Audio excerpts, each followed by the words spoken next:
How to find a car using ALLDATA, very, very easy. We can do by registration number, by chassis, by year, model and make, by engine code. Very, very easy to use. We're using the Pickler Tools Volvo here today. We'll put the reg in, hit enter. It comes up, it'll identify it there as a 2010 Volvo XC60. And there we go. So what we can see there now, we've got the generic user interface for ALLDATA. We've got 4 ways that we can look for things. We can either use the popular information icons on the left-hand side.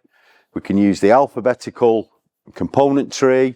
We can use the information here. So if we want particularly one certain thing that we can see there, we can go there. Or we can use the text search. So for example, if I want to look up something on mirrors on this, just go top right, search vehicle information system, type in mirror.